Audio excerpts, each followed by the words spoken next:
South India Shopping Mall, the wedding mantra. Sarikotta wedding collection. South India Shopping Mall.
Mahalakshmi, ఏం జరిగిందమ్మా?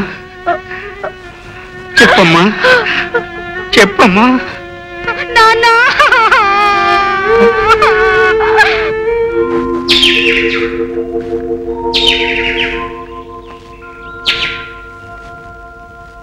Rangayya, report ఇచ్చావు కదా, ఇక నువ్వేం దిగులు పడకు. నీ కూతుర్ని నాశనం చేసిన వాళ్ళను చట్టం పట్టుకుని కటకటాల్లో పెట్టి తీరుతుంది. రంగయ్య, మనలాంటి పేదోళ్ళకి ఇలా దగ్గర న్యాయం జరగదు. ఈ పోలీసు వాళ్ళు పెద్దోళ్ళ ముందు చేతులు కట్టుకుని నిలబడతారు. డబ్బున్నోళ్ళు పిల్లలు తప్పు చేసినా వాళ్ళని చేయరు. అయితే మనకి న్యాయమే జరగదంటావా కోపై మావ? జరుగుతుంది. మనలాంటి వాళ్ళకి న్యాయం జరిపే మనిషి ఒకడే ఒకడున్నాడు. ఎవరతను? పరశురాం బాబు.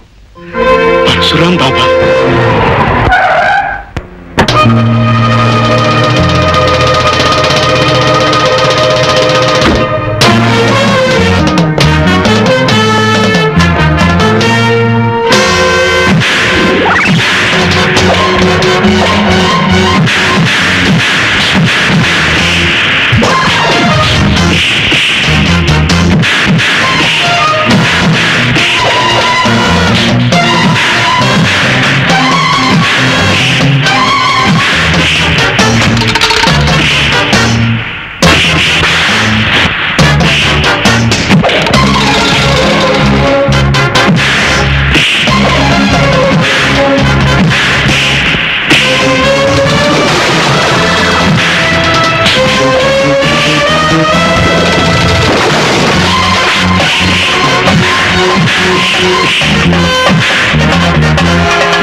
ధనవంతులమని కళ్ళు మూసుకుని ప్రవర్తించే వీళ్ళని ఖరీదైన హాస్పిటల్లో చేర్చి బిల్లులను వాళ్ళ తల్లిదండ్రులకు పంపించండి.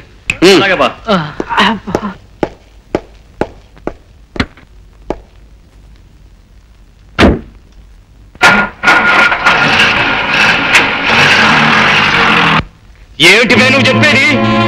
గోవిందయ్య గాడు ఈ మటన్ కత్తి మస్తాన్ మాటే కాదంటాడా? కాదన్న వాడి నోటితోనే అవుననిపించాలి. గోవిందయ్య, హోటల్ ఖాళీ చేస్తావా లేదా? ఈ మస్తాన్ దాదా ఈ సెంటర్ లో ఈ స్థలం మీద మోజుపడ్డట్టు ముందుగానే కబురు పెట్టాడు. ఇంకా ఖాళీ చేయలేదు. నా కుటుంబం బతుకుతున్నది ఈ హోటల్ మీద. పైసా పైసా కూడబెట్టి స్థలం కొన్నాను, ఈ హోటల్ కట్టుకున్నాను. ఇప్పుడు దీన్ని నీకు అప్పగించాలా? తస్స ఖాళీ చేయను. ఖాళీ చెయ్యకపోతే చేయిస్తాం బే. ఎలాగో తెలుసా? ఇలా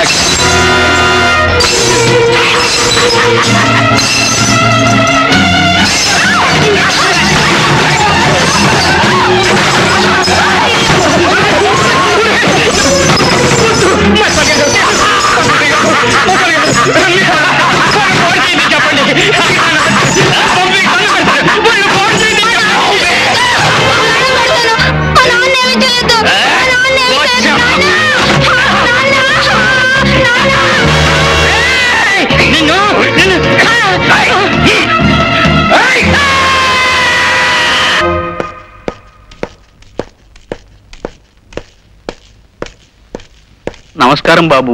రంగయ్య, గోవిందయ్య ఎక్కడ? లోపల ఉన్నాడు బాబు. అయ్యగారు, పాపం ఈ గోవిందయ్య భార్య మొన్ననే లారీ ప్రమాదంలో చనిపోయింది. ఇప్పుడు ఆ పాపిష్టి వాళ్ల కారణంగా అతని కాలు పూర్తిగా దెబ్బతినేసింది. తల్లి లేని ఆ బిడ్డకి తండ్రి కూడా ఇప్పుడు కుంటివాడైపోతే ఇంకా దిక్కేమిటి బాబు? అమాయకుల మీద ఇలా అఘాయిత్యాలు చేసి ఆ రాక్షసుల పాపం ఎప్పుడు పండుతుంది బాబు?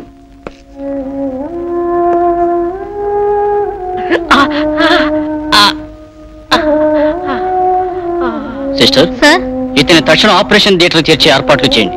వెంటనే కాల్ ఆపరేట్ చేసి తీసేయాలి. మా నాన్నగారు కాల్ తీయడానికి వీల్లేదు. డాక్టర్ గారు, మీకు దండం పెడతాను, మా నాన్నగారు కాల్ తీసేయొద్దు. తీసేకి తప్పదు బాబు, లేకపోతే కాలు కుళ్ళిపోయి శరీరం అంతా విషం వ్యాపించి ప్రాణానికే ముప్పు రావచ్చు.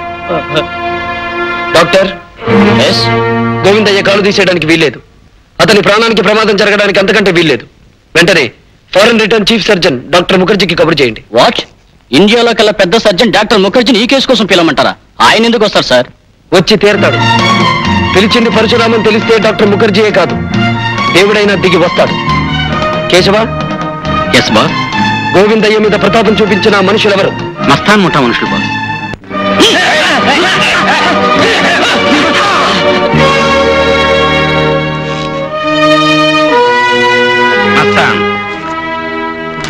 ఇక్కడ సంతకం పెట్టు. ఏమిటిది? అది ప్రభుత్వపు కోర్టు ద్వారా కాక ఈ పరశురాం కోర్టు ద్వారా జారీ చేయబడిన ధర్మసమ్మతమైన ఒడంబడిక పత్రం.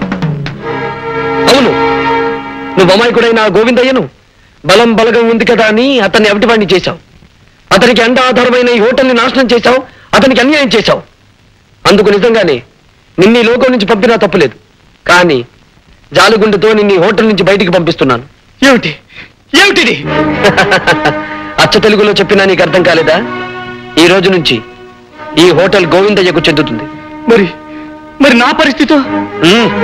అది నాకు అనవసరం. చూడు మస్తాన్, అనుకున్న పని జరగకపోతే నువ్వు మనుషుల కాళ్ళు చేతులు విరుస్తావని విన్నాను. నేను అనుకున్న పని జరగకపోతే మనిషి మెడ విరుస్తాను. అర్థమైందనుకుంటాను. పెట్టు సంతకం.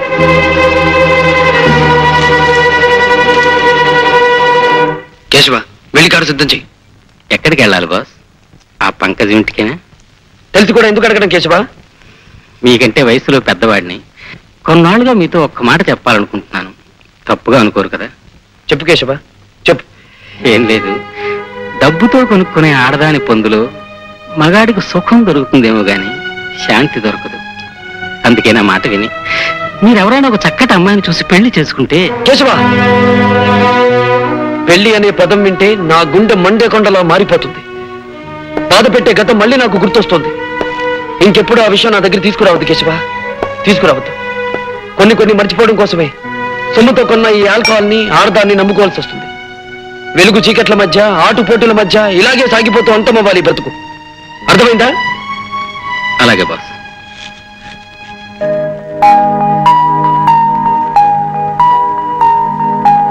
హలో రాజా. నమస్తే. జమీందార్ రఘుపతిరావు గారి కుమారుడు రాజా విదేశాల నుంచి తిరిగి వచ్చిన సందర్భంగా ఘనమైన స్వాగతం ఇవ్వడం జరిగింది. రాజా గౌరవార్థం రేపు సాయంత్రం బ్రహ్మాండమైన పార్టీ జరగబోతోంది. నీ కారణంగానే నా జీవితం ఇలా మలుపు తిరిగిందిరా. లేకపోతే నా రాధతో నా బ్రతుకు గతంలో లాగే తీయటి పాటలా సాగిపోతూ ఉండేది. రాము, నేను వెళ్తున్నాను. రాధ, ఇలా కలుసుకోవడం విడిపోవడం కాకుండా ఎప్పటికీ ఇలా కలిసి ఉండే కాలం ఎప్పుడొస్తుంది? నా మెళ్ళో నీ చేత్తో 3 ముళ్ళు పడ్డ రోజున. నీ ఆశ తీర్చడమే నా ఆశయం. అన్నట్టు సాయంత్రం నా ఫ్రెండ్ మ్యారేజ్ రిసెప్షన్ కి నువ్వు వస్తున్నావు. నీ ఫ్రెండ్ మ్యారేజ్ రిసెప్షన్ నేనెందుకు రావాలి? నువ్వు నా కాబోయే ఇల్లాలివి కనుక. Congratulations. My best wishes on your marriage. Thank you. వస్తాను రా. వస్తాను. ఓకే రాము, మన మ్యారేజ్ యానివర్సరీ ఎప్పుడు జరుగుతుందంట? సరిగ్గా మన పెళ్ళైన ఏడాదికి. ఎప్పుడు నువ్వు నీ జోకులను. అక్కడికి నువ్వు ఏదో తక్కువ తిన్నట్టు. సరే, నువ్వు ఇక్కడ ఉండు, నేను వెళ్ళి కూల్ డ్రింక్స్ తీసుకొస్తాను.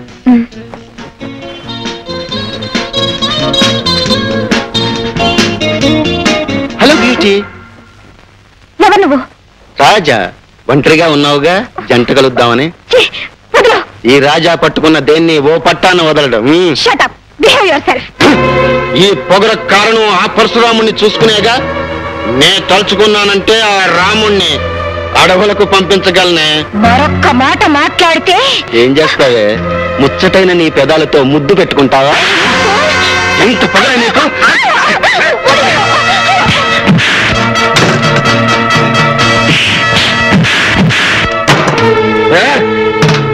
ఒంటరిగా ఉన్న ఆడదాని మీద చేయి చేసుకోవడం మగతనం కాదురా.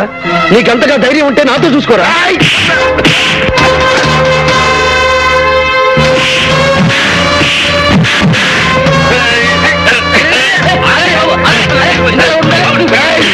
అన్నే కొడతావా? నేను ముచ్చట పడ్డ రాదా నీకెలా దక్కుతుందో నేను చూస్తాను.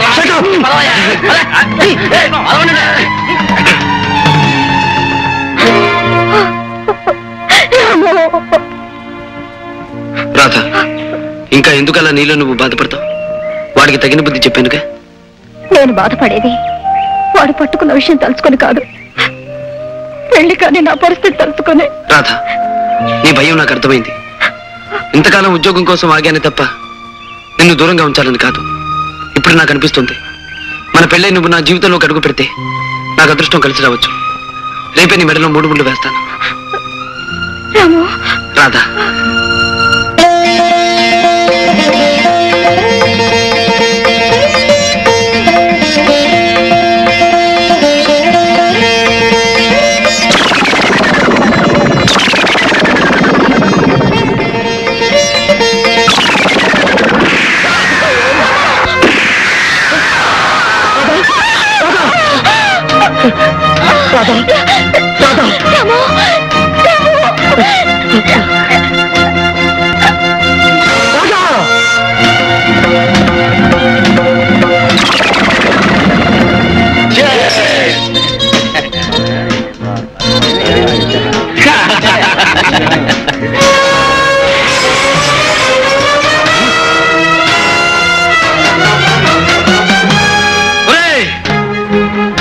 మనిషిలాగా మగాడిలాగా ధైర్యంగా ముందుకొచ్చి దెబ్బతీయలేక చాటు నుంచి తుపాకీతో కాల్చి నా ప్రాణానికి ప్రాణమైన రాజు ప్రాణం తీసిన నిన్ను నేను వదలరా.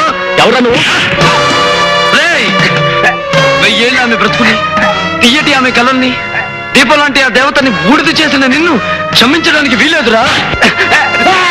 Hello, police station.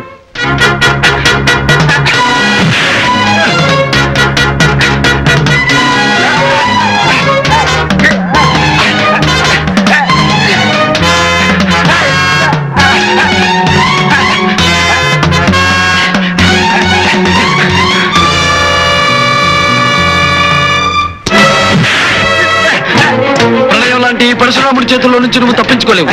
నీ ఎంత చూస్తాను.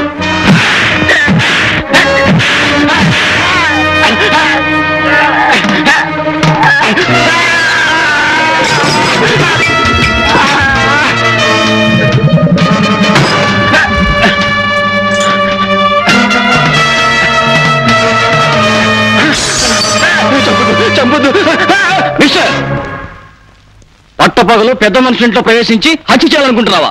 ఎంత ధైర్యం నీకు? ఇన్స్పెక్టర్, దోషిని నేను కాదు, పట్టపగలు పవిత్రమైన ఆలయం ముందు కొత్త పెళ్లి కూతురిని దయాదాక్షిణ్యం లేకుండా దారుణంగా హత్య చేసిన అంతకుడు వాడు. నేరస్తుని నేను కాదు ఇన్స్పెక్టర్, వాడు వాడు. షటప్, ఆలస్యం. అర్థమైంది ఇన్స్పెక్టర్, అర్థమైంది. అన్యాయమైన పేదవాడి ఆర్తనాదాన్ని మీ చట్టం పట్టించుకోదు. దారుణంగా దెబ్బతిన్న దీనమైన పేదవాడికి అన్నిటికీ మీ కోర్టులు న్యాయం చెయ్యవు. కాకి బట్టలు, నల్ల కోట్లు, న్యాయస్థానాలు అన్ని డబ్బు కమ్ముడిపోతున్న ఈ లోకంలో సర్వనాశనం అయ్యేది పేదవాడి. అలాంటి వాడి కోసం, వాడి కన్నీళ్లు తుడవడం కోసం, వాడి కష్టాల్ని పోగొట్టడం కోసం ఈ రాముడు పరశురాముడై ఓ కొత్త న్యాయస్థానాన్ని సృష్టిస్తాడు. అక్కడ నిజమైన దోషులందరినీ నిలబడతాడు.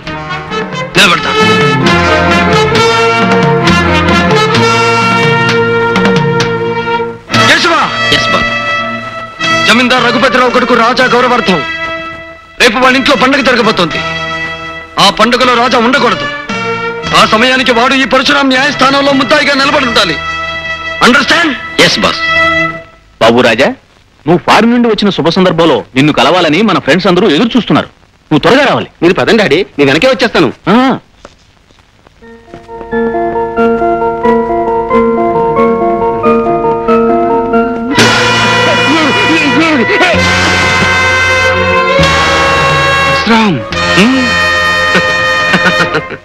విదేశాలకు పారిపోయినా నీ జ్ఞాపక శక్తి ఏ మాత్రం తగ్గనందుకు చాలా సంతోషం. నా పేరుతో పాటే నువ్వు నాకు చేసిన అన్యాయం కూడా గుర్తుందనుకుంటాను. నువ్వు చెప్పేది విను. Shut up. నేను చెప్పేది నువ్వే వినాలి. దేవత లాంటి నా ఇల్లాలిని దారుణంగా కాల్చి చంపిన నీకు నేను ప్రతిఫలం ముట్ట చెప్పాలిగా. ప్లీజ్ నన్నేం చేయదు. నాకేదైనా జరిగితే నా భార్య బిడ్డలు అనాథలైపోతారు. రాజా, ఈ రోజు నీ వాళ్ళ గురించి ఆలోచించుకునే నువ్వు ఒక పచ్చని కాపురాన్ని ఆదిలోనే అంతం చేశావు. అందుకు ఈ రోజు అనుభవించి తీరుతావు. అయినా చావడం బ్రతకడం అనేది నా చేతుల్లో ఉంచుకోక విధి చేతుల్లో ఉంచుతున్నాను. ఇదిగో, వీటిలో ఒక్కొక్క రివాల్వర్ ఉంది. ఒక్కొక్క రివాల్వర్ కి ఒక్కొక్క బుల్లెట్ మాత్రమే ఉంది. ఒకటి నా కోసం, ఇంకొకటి నీ కోసం.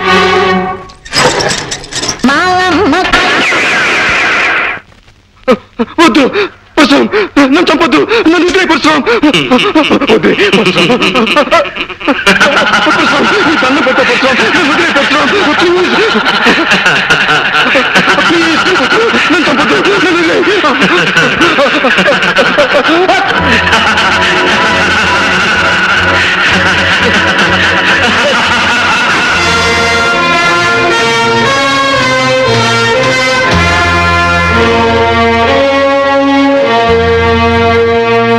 పరశురాం పరశురాం పరశురాం.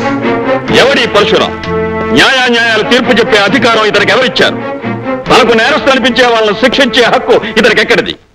తనకు నచ్చిన వాళ్ళను దెబ్బతీసి తను మెచ్చిన వాళ్ళని చేరదీసే అధికారం ఇతనికి ఎవరిచ్చారు? ఐశ్వర్యవంతుల బిడ్డల్ని అదరగొట్టి అధికారులను అడ్డు తప్పించుకు తిరిగే ఇతన్ని పట్టి శిక్షించే అవకాశమే లేదా? సార్, ఈ పరశురాం చాలా తెలివినవాడు. తలుచుకున్న పని చేస్తాడు. చేసిన పనికి సాక్ష్యాలు ఆధారాలు లేకుండా చేస్తాడు. మన డిపార్ట్మెంట్ ఎంత తెలివిగా వాళ్ళ పనినా తప్పించుకు తిరుగుతున్నాడు సార్. తప్పించుకుంటున్నాడని ఊరుకుంటే అది మన డిపార్ట్మెంట్ తప్పవుతుంది. అతన్ని ఏ విధంగానైనా చట్టం పట్టుకు తీరాలి. పరశురామును ఒకసారి పిలిపించండి. Okay sir. మిస్టర్ పరశురాం, నేను అడిగే ప్రశ్నకి మీరిచ్చే సమాధానం ఏమిటి? ఎక్స్క్యూజ్ మీ రంగారావు సార్, మీరు మా లాయర్. చట్టం గురించి మీకు తెలుసు, న్యాయం గురించి ఆయనకు తెలుసు. కనుక మీ ప్రశ్నలకు సమాధానం చెప్పగలిగింది నేను కాదు, ఆయన. ఐసి, ఇంతకీ మీకు తెలుసున్నదేమిటో? ఒకే మాటతో ఒకే బాటలో నీటుగా సూటిగా నడిచిపోవడమే నాకు తెలుసు. నేను వెళ్ళి రావచ్చుగా? You can go. Thank you sir.